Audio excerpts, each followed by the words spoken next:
છે।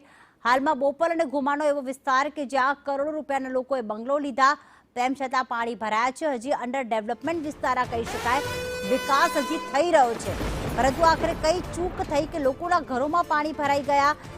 વરસાદ રોકાયા છતાં પણ પાણી ઓસર્યા નથી, તેની સમીક્ષા કરવા માટે મુખ્યમંત્રી ભૂપેન્દ્ર પટેલની અધ્યક્ષતામાં આ બેઠક મળી છે। સમીક્ષા બેઠક યોજાઈ છે। ઋષિકેશ પટેલ મંત્રી તેમની સાથે છે અને અધિકારીઓ સાથે બેઠક કરવામાં આવી રહી છે। ચર્ચા વિચારણા કરવામાં આવશે કે આખરે કઈ રીતે ડેવલપમેન્ટ કરવામાં આવ્યું છે, જેના કારણે બોપલ ઘુમા વિસ્તારમાં ગઈકાલથી ભરાયેલા પાણી હજી પણ ઓસર્યા નથી। આપને જણાવી દઈએ કે શેલાનો આ વિસ્તાર કે જે સીએમના મત વિસ્તારનો આ વિસ્તાર છે અને તેમાં જ્યારે મુખ્યમંત્રી પહોંચ્યા ત્યારે તેમણે જોયું કે વરસાદ રોકાઈ ગયું છે, કલાકો સુધી પાણી હજી ઓસર્યા નથી। તે પોતે પણ ઘૂંટણસમાં પાણીમાંથી પસાર થવા મજબૂર બન્યા। સ્થાનિકોએ તેમને એ જ કહ્યું કે પહેલા આ વિસ્તારમાં પાણી નહોતું ભરાતું, આ વર્ષે ભરાયું છે। કેટલાક વિકાસના કામો શેલા અને ઘુમા તથા બોપલ વિસ્તારમાં થઈ રહ્યા છે। આખરે વિકાસના કામોના કારણે તો આ પાણી નથી ભરાયું ને। લોકોની ઘર વખરીને મોટા પાયે નુકસાન થયું ત્યારે લોકો રજૂઆત કરવા માટે પહોંચ્યા હતા।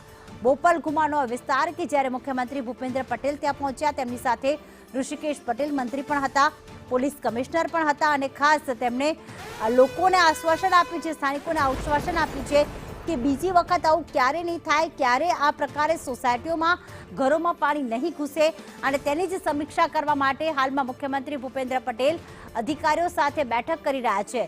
દક્ષિણ પશ્ચિમ ઝોન પહોંચ્યા છે મુખ્યમંત્રી ભૂપેન્દ્ર પટેલ અને તેમણે એએમસી અધિકારીઓ સાથે આ 1-to-1 બેઠક કરી છે। સમીક્ષા કરવામાં આવી રહી છે। અધિકારીઓ સાથે પાણી ભરાવાની સમસ્યાને લઈને ચર્ચા થઈ છે। આપને જણાવી દઈએ કે છેલ્લા 24 કલાકની અંદર અમદાવાદમાં જે જળ ભરાવ થયો છે, 24 કલાકની અંદર સર્વાધિક 18 ઇંચ વરસાદ, સરેરાશ 11 ઇંચ વરસાદ પડ્યો છે। એમાં સૌથી વધુ બોપલમાં 18 ઇંચ જેટલો વરસાદ વરસ્યો છે અને એના કારણે બોપલની આખી સુરત બદલાઈ ગઈ છે। બોપલમાં રસ્તાઓ પર પાણી ભરાયેલા છે, લોકોના ઘરોમાં પાણી ઘૂસી ગયા છે, લોકોના વાહનોમાં મોટું નુકસાન છે। આખરે સ્થાનિકોએ તેમની ફરિયાદ, તેમની રજૂઆત મુખ્યમંત્રીને કરી। મુખ્યમંત્રી પણ પોતે આ વિસ્તારની મુલાકાત લેવા માટે પહોંચ્યા હતા અને તેમણે લોકોને સાંભળ્યા અને એક આશ્વાસન આપ્યું છે કે ફરી વખત આવી ચૂક નહીં થાય, ફરી વખત આ રીતે બોપલ વિસ્તારમાં પાણી નહીં ભરાય। બંગલોમાં પાણી ઘૂસી ગયા હતા, જેના કારણે મુખ્યમંત્રીએ કહ્યું કે કઈ ચૂક થઈ છે તેનું નિરીક્ષણ હું કરવા આવ્યો છું, કઈ ચૂક થઈ છે આખરે તેની સમીક્ષા કરવામાં આવશે અને મુલાકાતના લગભગ અડધોથી પોણો કલાક બાદ જ આ સમીક્ષા બેઠક બોલાવવામાં આવી, જેમાં ઉચ્ચ અધિકારીઓ તમામ હાજર છે, મંત્રી હાજર છે।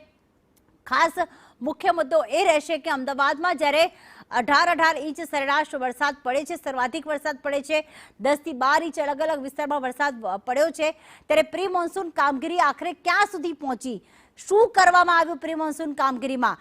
જે કરોડોના બંગલો, કરોડોની સોસાયટીઝમાં ફ્લેટ લઈને લોકો રહે છે, એમને શા માટે આ પ્રકારની પરેશાનીનો સામનો કરવો પડે છે? બીજી વાત એ પણ સમીક્ષા કરવામાં આવશે કે આખરે અમદાવાદમાં જે પ્રકારે ગઈકાલે જે આખા દ્રશ્યો જોવા મળ્યા હતા, વરસાદ પડતા અમદાવાદનો એક વિસ્તાર એવો નથી કે જ્યાં પાણી ભરાયા ન હોય।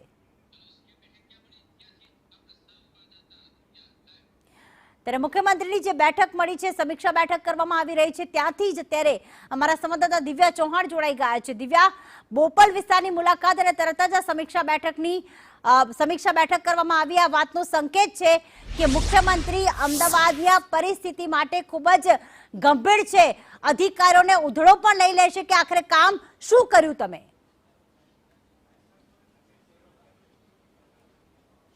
પ્રીતિ, કહી શકાય કે અમદાવાદ શહેરમાં ગઈકાલથી જ પડેલો ધોધમાર વરસાદ અને સૌથી ખરાબ હાલત બોપલ વિસ્તારની કે જ્યાં પાણી જ પાણી ચારેકોર હતા અને હજી પણ પાણી ઓસરાય નહોતા અને હવે અધિકારીઓથી લઈને સૌ કોઈ તો વહેલી સવારથી જ મેદાનમાં જોવા મળતા હતા, પરંતુ હવે મુખ્યમંત્રીએ પણ અમદાવાદ શહેરની સ્થિતિને લઈને વાકેફ થયા અને તાત્કાલિક ધોરણે તેઓ પહોંચ્યા હતા। સેન્ટોસા સહિતના અલગ અલગ બોપલ પાસેનો જે વિસ્તાર છે ત્યાં પણ પહોંચ્યા હતા અને ત્યાં પણ સ્થાનિકો સાથે વાતચીત કરી હતી। વરવી વાસ્તવિકતા જે પાણીને લઈને જે હાલાકી પડી રહી છે લોકોને, તે બાબતને લઈને પણ તેમને જનતા વચ્ચે પહોંચ્યા હતા. ઘૂંટણ સભા પાણીમાં સીએમ પણ પહોંચ્યા હતા અને લોકોની કેટલા સમયથી પાણી ભરાયું છે, કેવા પ્રકારની સ્થિતિ છે તે બાબતનો તાગ મેળવ્યો હતો. મહત્વનું છે કે આ પહેલા નેતાએ પણ પહોંચ્યા હતા ઋષિકેશ પટેલ, અને તેમને પણ ટ્રેક્ટરમાં બેસીને તમામ જનતાની પરિસ્થિતિ છે તે પણ જાણી હતી. સાથે જ અન્ય મેયર સહિત તમામ પદાધિકારીઓ પણ સ્થાનિકોની વચ્ચે ચર્ચા કરવા પહોંચ્યા હતા. પરંતુ પાણીનો નિકાલ થતો નથી, લોકોમાં ભારે રોષ જોવા મળી રહ્યો છે અને તેને જ લઈને મુખ્યમંત્રી પણ અત્યારે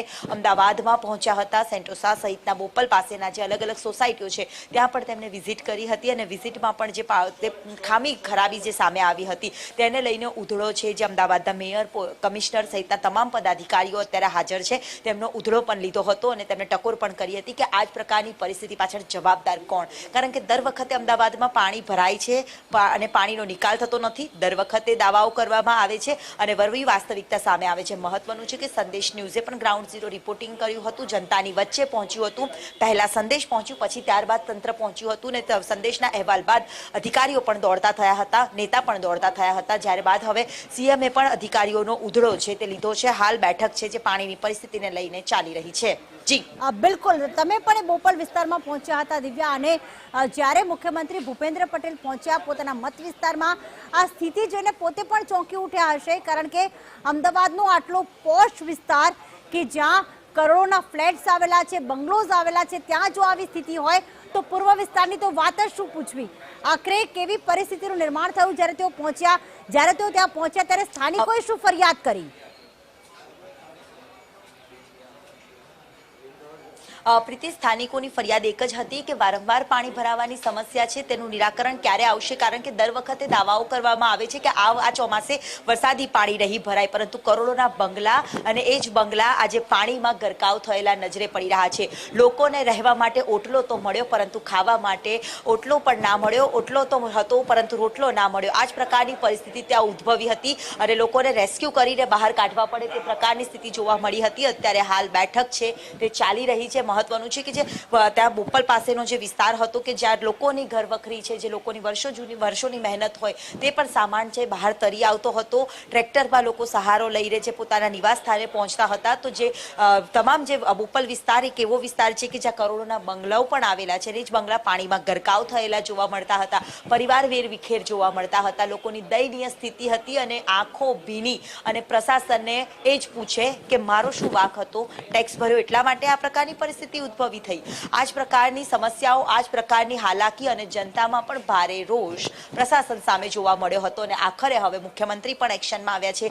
સત્તાધીશોને પણ વેધક સવાલો છે તે કરી રહ્યા છે કે શા માટે આ પ્રકારની પાણીની પરિસ્થિતિનો ઉદ્ભવ થયો છે. કારણ કે પૂર્વ પશ્ચિમ જે પોષ વિસ્તાર કહેવાય છે ત્યાં પણ આ જ પ્રકારની પરિસ્થિતિ છે. પૂર્વ વિસ્તારની તો વાત જ બહુ દૂર રહી, પરંતુ હાલ પૂર્વની સ્થિતિ કરતા પણ સૌથી ખરાબ પરિસ્થિતિ પશ્ચિમ વિસ્તારની જોવા મળે છે. પ્રીતિ, બિલકુલ, આભાર દિવ્યા તમામ વિગતો માટે.